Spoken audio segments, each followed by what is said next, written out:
주일 우리 학생부 비전 트립을 잘 다녀왔습니다. 참 반가운 얼굴을 보면서 함께 예배를 드리게 돼서 참 하나님께 감사를 드리고 온 성도들 오늘 주의 이름으로 환영하며 축복합니다.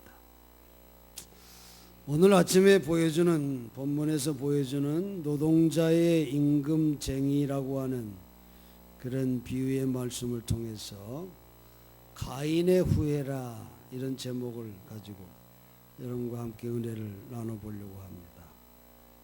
본문 비유의 서두에 하나님 나라는 이와 같다, 천국은 이와 같다 이렇게 말씀하심으로써 이 비유의 내용이 하늘나라 백성의 내용임을 밝혀주고 있습니다.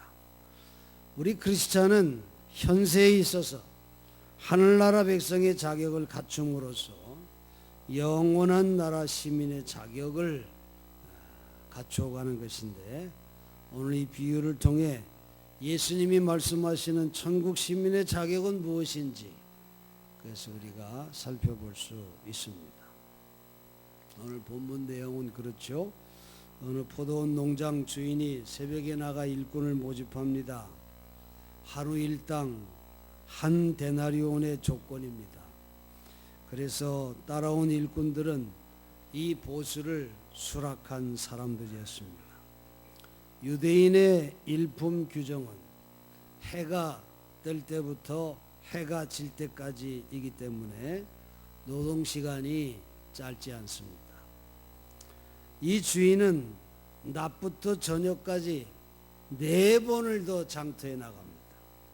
그래서 아직도 일을 얻지 못한 그런 사람들을 포도원에 들여보냅니다. 그런데 문제는 일이 끝나고 품삯을 계산할 때 생겼습니다. 새벽부터 일찍 받아와서 하루 종일 뜨거운 햇빛과 싸우며 일한 노동자와 저녁이 다 돼서 시원할 때 와서 겨우 1시간밖에 일하지 않는 노동자와 똑같이 주인은 한 데나리온씩을 주었기 때문입니다. 항의는 물론 일찍 온 노동자로부터 나왔습니다. 그들에 대한 주인의 응답은 나와 너의 약속이 한 데나리온이지 않았느냐, 그 임금을 약속한 대로 받았으면 됐지 왜 남들과 비교하느냐, 그런 말씀을 하는 겁니다. 여러분, 가인의 후손이 된 인간들은 모두가 죄인이라고 성경은 말하고 있어요. 하루 종일 일한 사람과 1시간밖에 일하지 않는 사람과 똑같이 대우를 한다고 하는 것은 세상 말로는 불합리할 수 있을 것입니다. 그러나 주인은 계약한, 약속한 임금을 지불을 했고 1시간밖에 일을 못한 사람에게도 똑같은 하루의 일당의 은혜를 베풀어 줬다는 것입니다. 이것은 일용할 양식을 허락하시는 하나님의 은혜를 보여주고 있습니다. 한 데나리온은 가장이 그 하루 자기의 온 식구를 먹일 수 있는 양식을 구할 수 있는 임금이기 때문에 1시간밖에 일하지 못했어도 온 식구를 먹일 수 있는 최소한의 한 데나리온의 임금을 주는 것은 바로 하나님의 은혜라고 하는 것입니다. 그런데 가인의 후예인 죄인들은 하나님의 은혜를 알지 못하고 불평합니다. 가인의 후예인 인간의 죄를 사해 주시고 구원해 주셔서 하늘 백성으로 삼으시려고 하는 하나님의 사랑을 깨달으라고 이 비유의 말씀을 주고 있는 겁니다. 먼저 가인의 후예의 문제성을 보면 남을 부러워하고 남과 비교하는 데 있음을 알 수 있습니다. 인간 불행의 비극적인 출발은 남을 부러워하고 질투하고 비교하는 데 있다고 하는 것을 우리는 기억해야 합니다. 저 친구는 1시간 노동하고도 나와 같은 수입을 올렸으니 주인의 특혜를 받는 거다. 이 편애하는 거 아니냐, 불공평하다, 이렇게 말하면서 초조하게 일당을 벌려고 기다렸던 바로 전에 거기서 택함받은, 그래서 오늘 하루 우리 가족을 먹일 수 있겠다 하고 택함받았던 그 감격은 금방 잊어버리고 말았다고 하는 것입니다. 하루를 벌어 식구를 먹여야 하는 이들은 아침 일찍 나와서 자기를 써주기를 바라며 기다리는 일일 노동자입니다. 택함받지 못하면 그날 온 식구는 굶어야 하는 그런 처지였어요. 택함받은 게 얼마나 감사한 일입니까?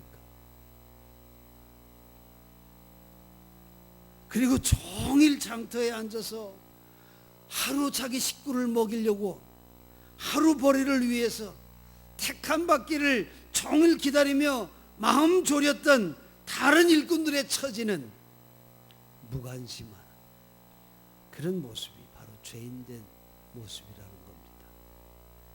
함께 온 가족이 굶지 않게 되었음을 오히려 먼저 온 자도 1시간밖에 일하지 못한 자들을 격려해주며 참 잘됐다, 너도 오늘 너의 식구들이 먹게 돼서 정말 나도 기쁘다, 격려하며 그렇게 해야 마땅한 것인데,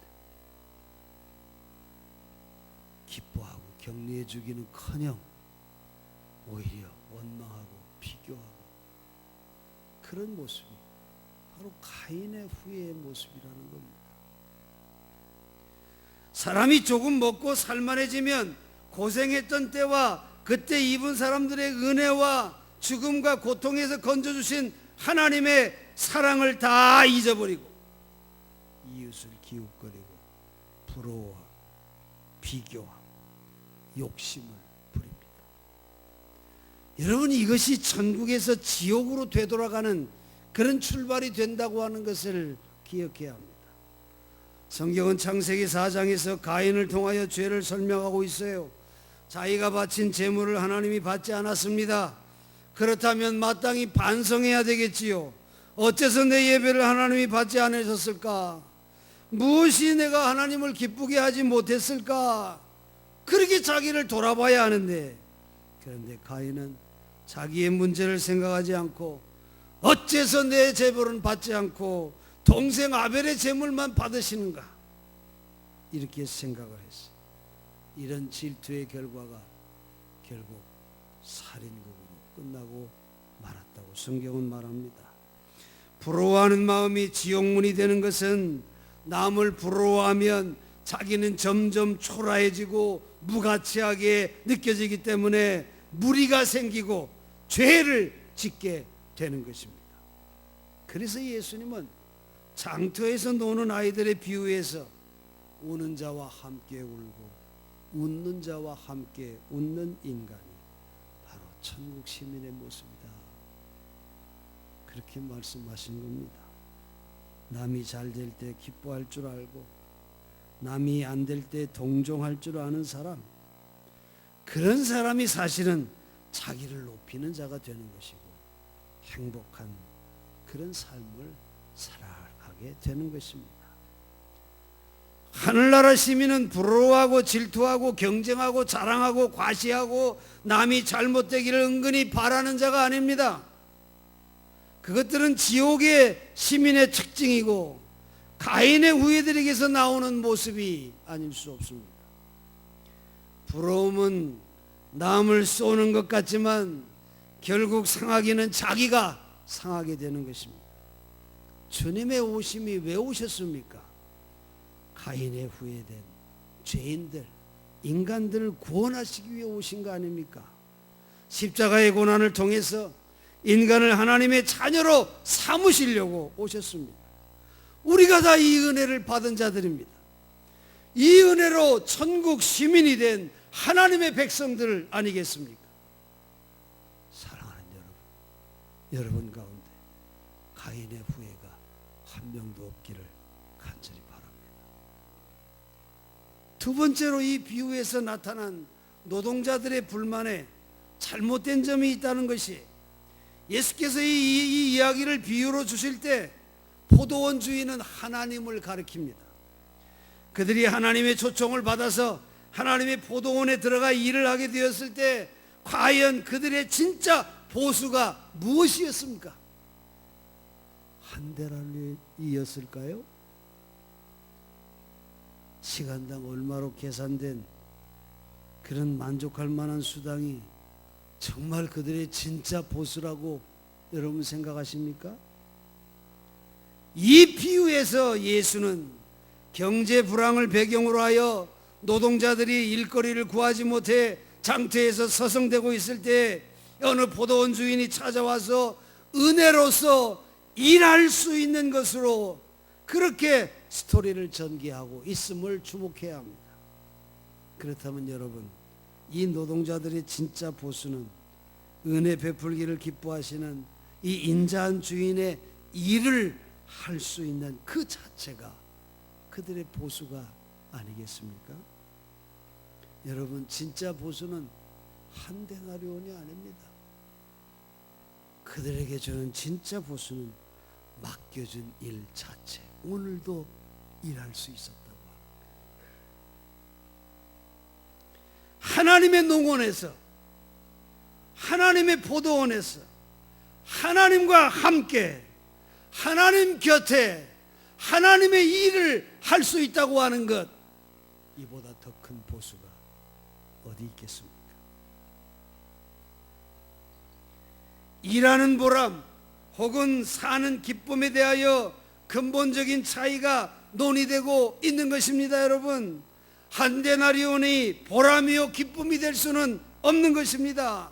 한 데나리온에 매달렸기 때문에 불평이 나오고 비교가 나오고 질투가 나오는 것입니다.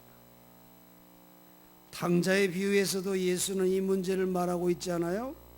밭에서 하루 종일 일하다가 집에 돌아온 마다들이 보니까 몹시 화가 납니다. 집에 나갔던 그 못된 동생, 방탕한 후레 자식이 돌아왔는데 아니 음식이 차려지고 음악이 들려지고 파티가 벌어지고 있는 겁니다.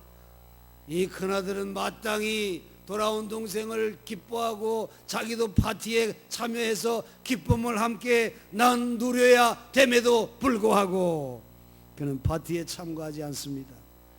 그리고는 정말 아버지를 밖으로 불러냅니다. 그리고 자기가 화낸 이유에 대해서 아버지에게 막 퍼붓고 있습니다.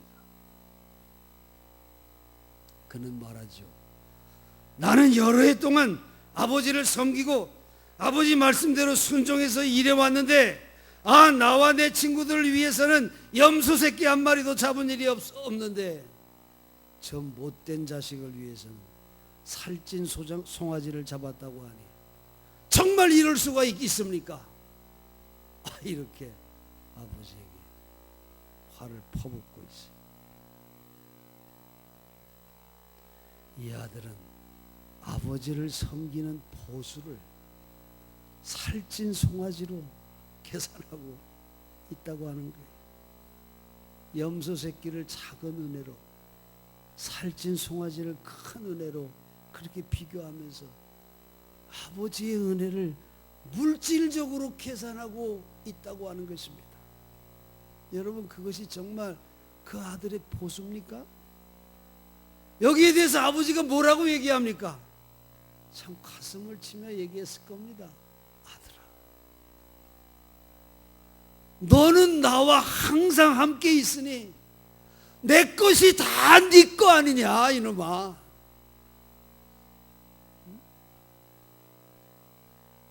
여기에 나타난 예수님의 정의는 하나님이 나와 동행하신다. 여러분, 그 자체가 축복이라는 거예요. 그것이 은혜요. 그것이 우리의 진정한 보수라는 거예요. 하나님과 함께 사는 것, 우리는 택함받은 하나님의 백성이요 천국 시민입니다. 여러분, 그 은혜 그 자체가 엄청난 축복이요 보수임을 잊지 말아야 합니다. 하나님과 함께 살 수 있다고 하는 것, 하나님의 일에 참여할 수 있다고 하는 것, 여러분, 그것이 바로 아버지의 것이 다 내 것이 되는 이런 축복이 우리에게 온다고 하는 겁니다. 하나님의 나라가 내 나라가 되고 하나님의 영원한 생명이 내 것이 됐다고 하는 것, 그보다 더 큰 보수가 어디 있겠습니까? 근데 가인의 후예는 일을 해도 일에 대한 감격보다는 항상 계산을 합니다. 물질의 계산, 보수에만 관심을 가지. 그래서 이 타락한 세상은 오너들은 노동자를 착취합니다. 그리고 노동자는 임금 투쟁을 위해서 서로 다투죠. 감사가 없습니다. 하나님의 은혜를 쉽게 잊어버려요. 늘 비교하고 불평하며 일하는 즐거움을 느끼지 못합니다. 그런데 여러분, 하늘 백성은 일을 대하는 자세가 다른 것입니다. 하나님의 나라를 위해 참여할 수 있는 일을 주셔서 감사하게 생각하며 일을 하는 자들이 바로 하늘 백성의 모습이에요. 그래서 말이죠, 직장에 나가면서 뭐라 그러는 줄 아세요? 여보, 나 오늘 11조 벌러 간다.